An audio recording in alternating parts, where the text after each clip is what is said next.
put this thing from my brain on the table, money won't change your mind. Money will make you work harder. I'm just very tired.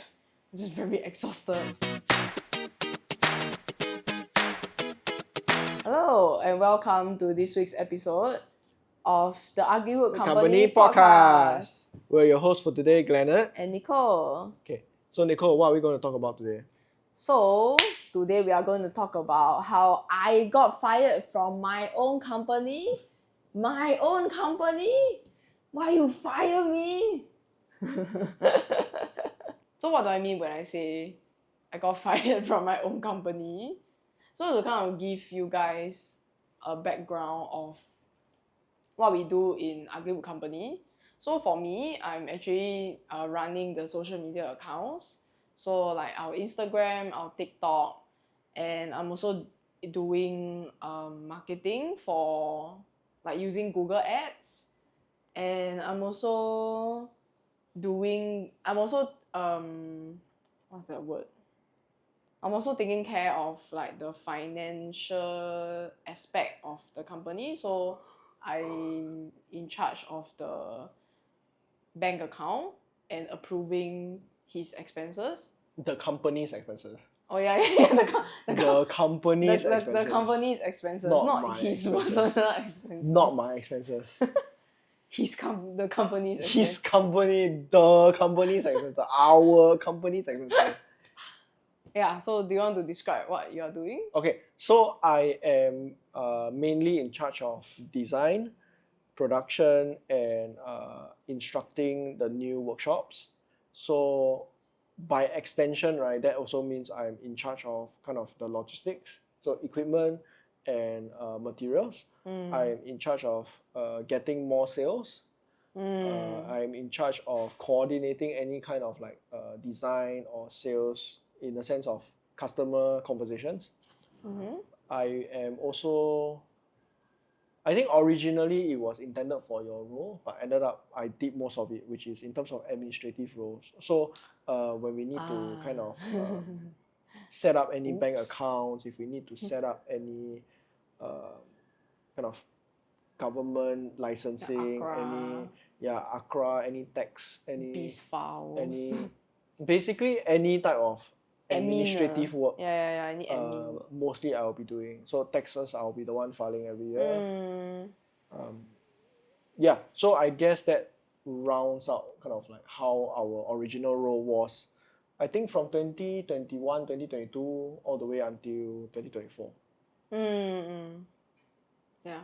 Okay, so I think in 2025 I will still be helping Glennard in terms of let's say if he needs extra hands for certain workshops or like delivering of furniture, and I will still be the photographer and videographer, but I would not be directing most of it. So what I did previously is I will be the one directing and also filming the video, taking the photos.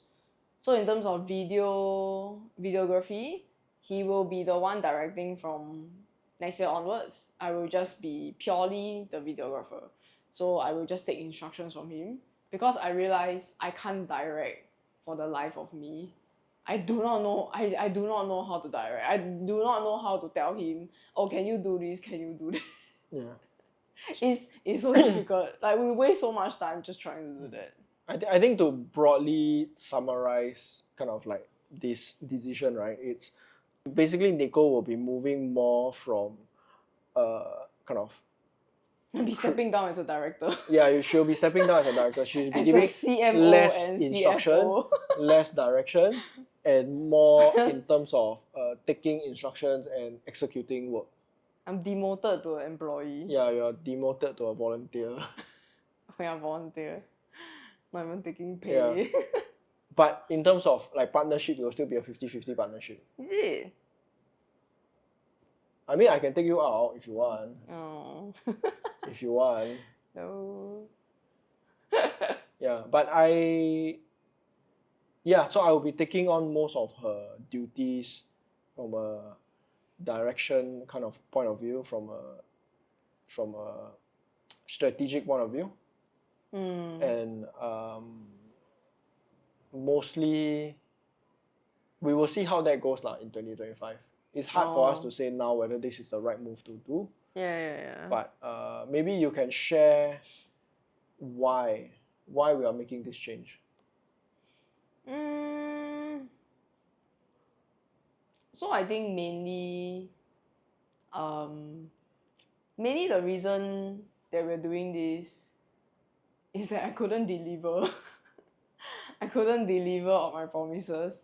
So like I will so in 2023, like the end of 2023, when we had our wrap up, we said that I will be posting more often on social media because we recognize that we need the awareness, we need the presence on social media.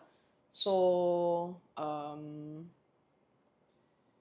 so what we have set out is that I will post once a month for TikTok and twice a month for Instagram, because we also want to establish a more sustainable way of working, because as previously mentioned in our previous episode, which you can check out, is that I'm also working a full-time job. So Monday to Friday, 9 to 6, I'm working in another company, and the time that I spend for Argue company would basically be weekday nights or weekends.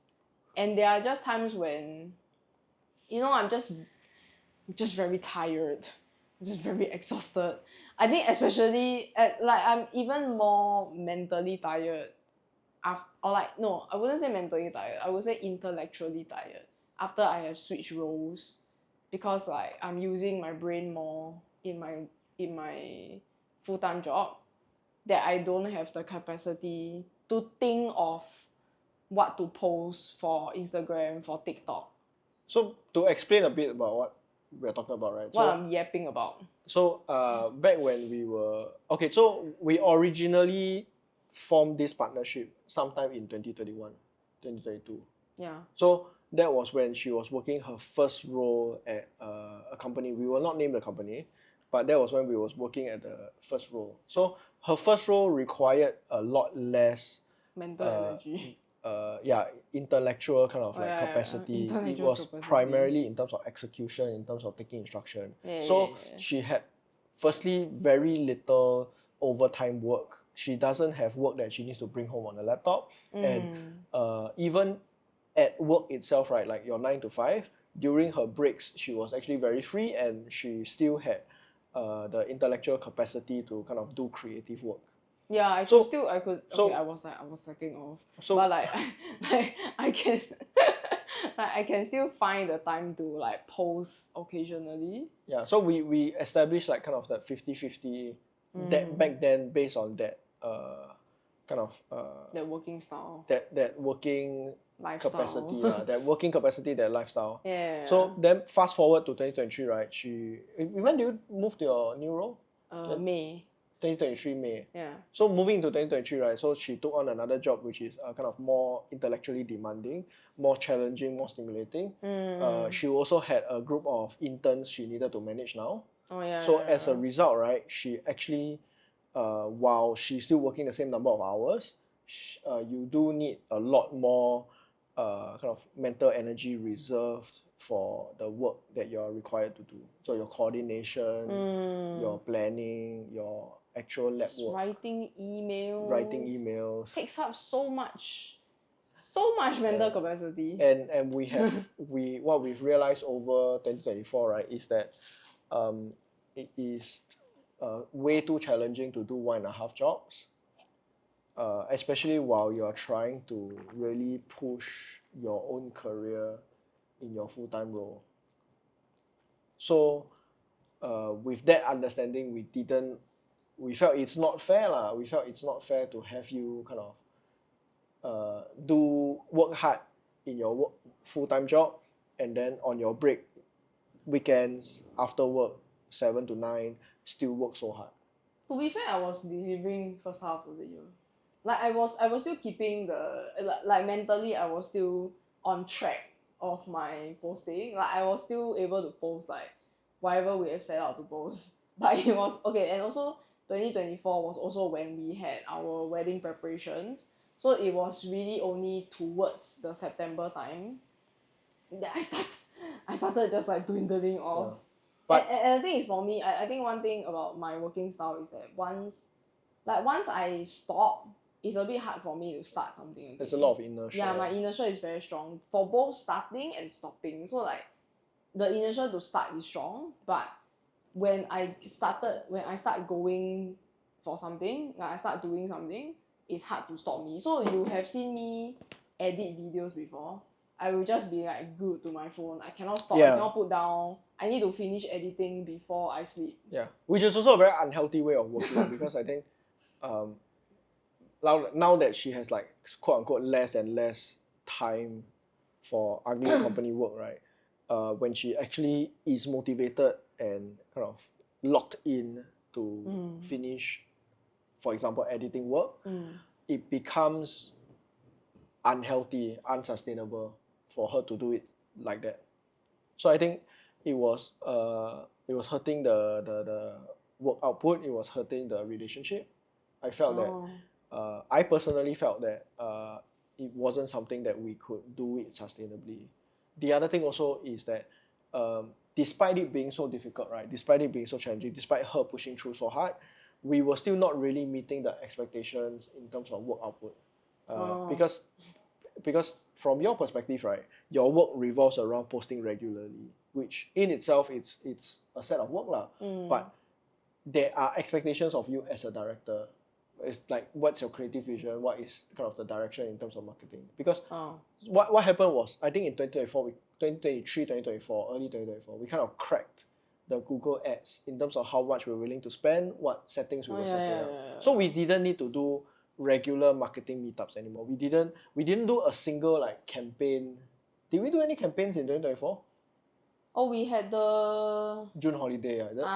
So we had June one and July very holiday. Short marketing campaign during June and July. Even that was like, I think for me personally, it was like below my expectation in terms of performance. We didn't have any kind of really review as to kind of how that went, but that was generally speaking how the work went. I think fundamentally we had very different expectations and even different motivations as to how to do your role or how a partner at a new company should be. So I think that led to the ultimate decision to say, okay, let's kind of set some things down and see how we can move forward. Yeah. So I think let's talk about why. Can you share with us why do you think it was necessary to make this change? I think because like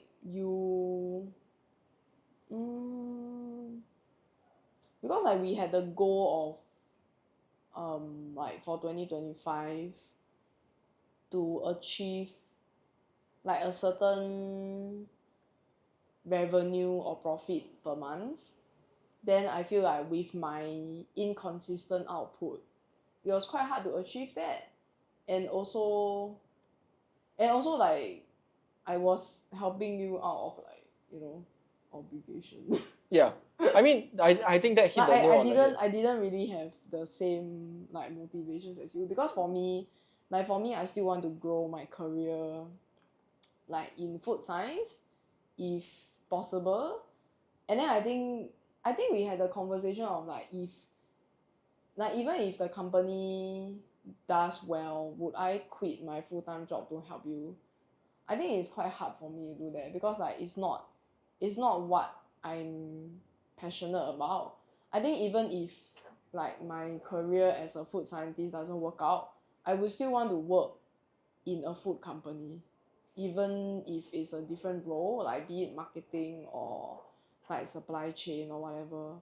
But I will still want to work in a food company So that's why it's a bit like just the like just no alignment, I would say. Yeah, Yeah, I think no we were fundamentally not aligned in terms of our motivation, right? So I'm sorry.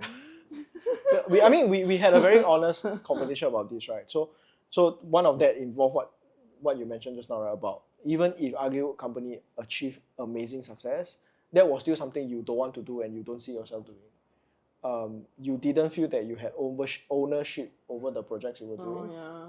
And I I don't think, as much as you can try your best to keep someone motivated, but if they don't want to do it right, you really cannot force things to work.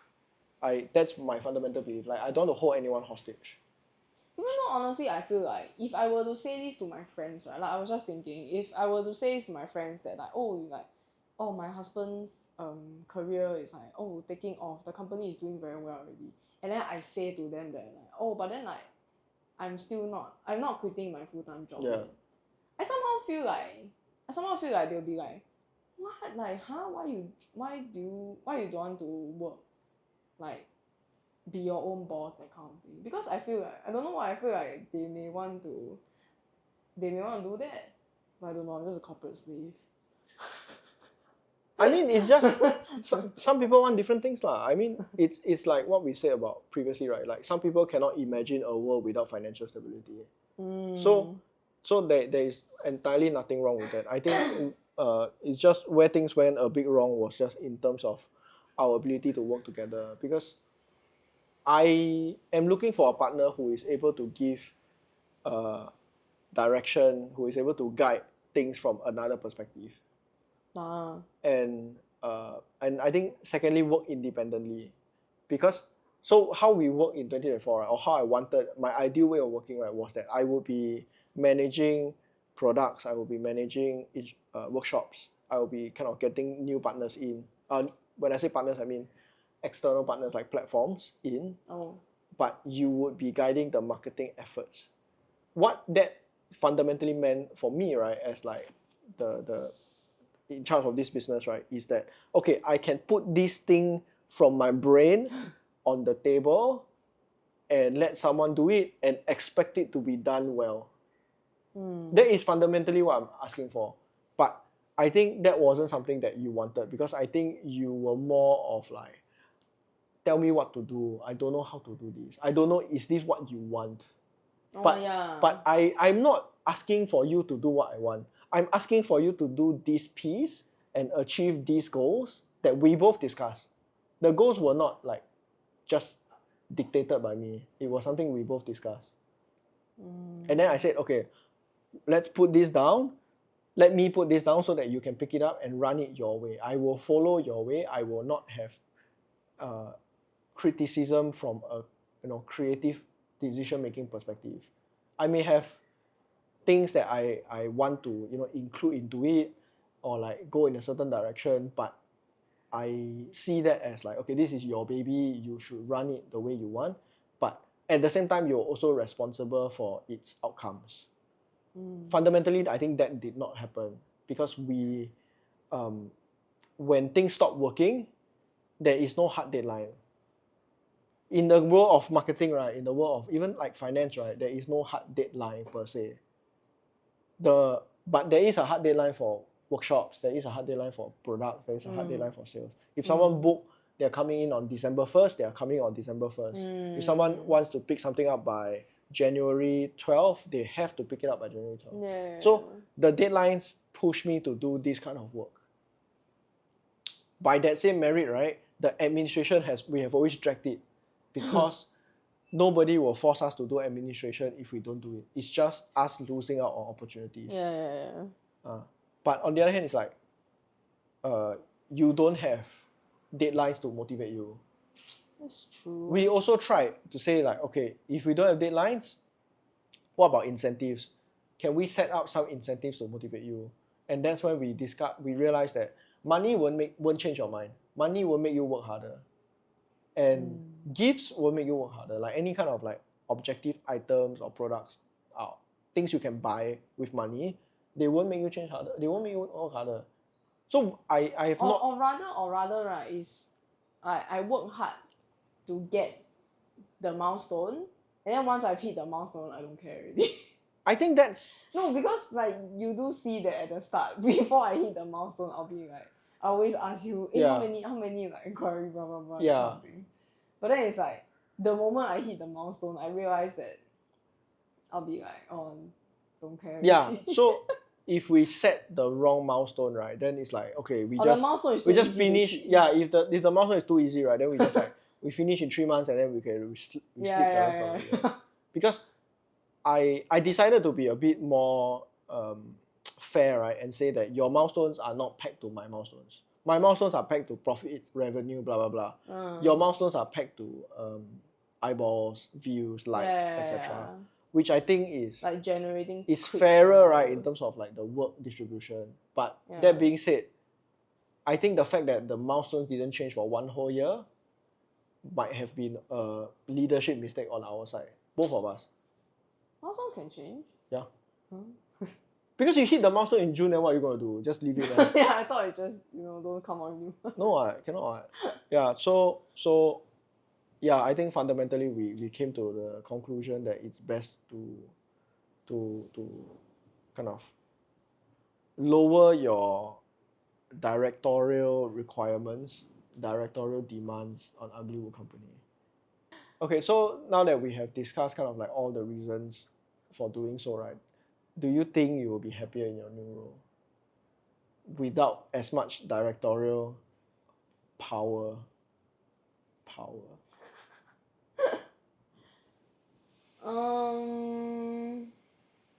I think maybe I think maybe less stressful. Like I realize maybe I'm the type that I prefer following instructions.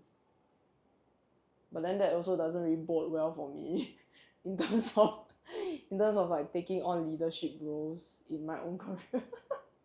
So we'll see. But then I think I'm still I'm happy that I'm still able to help you one way or another, because I think I wouldn't want to fully take myself out, because if not I'll feel very guilty for just leaving you there to suffer. But then it's I think that time we talked about it before, that I will try to be the video editor for this podcast. Because somehow I feel like when I was editing videos for our previous a video that we did way back in 2021, I somehow felt like I was actually quite happy editing the video. And also when I was editing TikTok videos, even though they don't get a lot of views, which I'm very sad, but the process of video editing, I'm quite I find it quite fun to kind of have your own the creative. Is enjoying the process rather than enjoying the result. Yeah, enjoying the process. The result may not always show. Every time when I spend so much time editing the video on TikTok, the views is so little. So you all need to like and subscribe. If not, she'll be depressed. I'll be so sad. And then I don't churn out anything. That's my motivation, the views. Which is not good. The views and the likes. That's not healthy also. What? It's not sustainable. Yeah. It's not healthy to pin yourself on likes. Okay, moving on to kind of a more spicy question, I think, is how will you feel, right, if we bring on different or new partners while your role is diminished? So let's say people take over your existing role. Oh. And then they come in and then they say things that you agree with, you disagree with, etc. But because you have willingly given up, okay, your veto power, how will you feel if we bring on someone that you disagree with? I think it depends on how strongly I disagree with. I feel like you disagree with most people. Is it? I've never seen you agree with oh wow, I really like the way this person says this, does this. Really? Yeah. Huh? Yes. What the Really what? I thought I quite easygoing. You are easygoing with things that you don't care about. Like they have nothing to do with you. But it's like once they have something to do with you, then you're like, why they do this? Why they do that? I think I will see what is your opinion first. If I agree with them, but you disagree with them.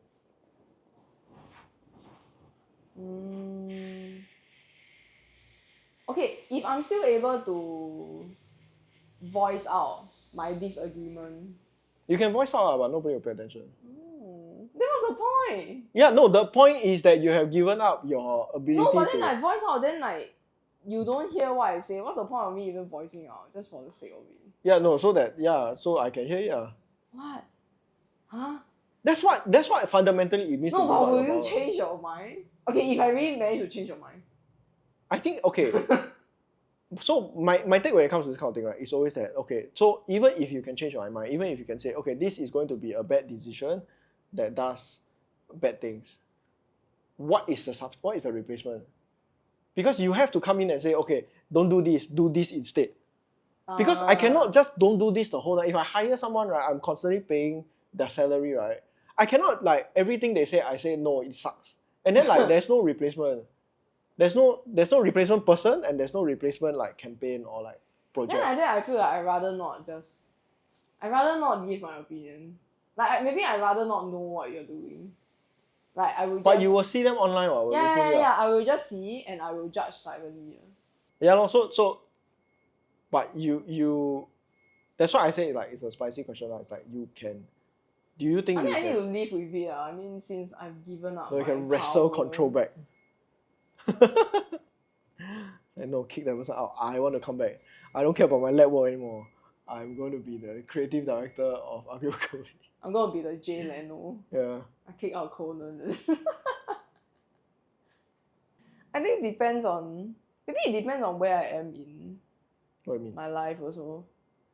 How Like does- we also don't know when you're going to bring in another person. But how does your life stage? Like I see if I give enough, like, I mean, the assumption is I you are. give enough The thing crap is, about you this, are still a 50% shareholder in Agro Company. The success and failure of it still affects your life. Okay, why not? It's like, okay, I'll just let it. Okay, we let it run. We'll let the thing run. If it succeeds, lah. You want to be the I told you so person. Yeah. It's like, if it succeeds, then fine. Okay, I'll prove me wrong. But then, like, if you fail, then it's like, See? I see, I told you. See? Okay, I'll keep that in mind. Spicy. Okay, so enough about me. Yeah. So what is changing for you in 2025? Okay, so for me, it's mostly picking up everything you have put back on the table and trying to manage that into kind of like, again, right, a sustainable calendar. Because I think a big part of the plans for next year, for 2025, is spoiler alert. For 2025 is the ability to go out and run more off-site workshops, which requires in-person presence. I cannot do this halfway. I cannot ask somebody else to take over. So the question is then, right, it's like, if I'm out doing twice a week, 3 times a week, and then I have to do my SIT part-time job also, which is also another 1 day a week. Can I still manage everything on my plate for in a healthy way lah? So I think that's one of the things we do. That's one of the things I will think about at least during the first half of the year. Is just trying to see how we can manage, because I am interested in pushing the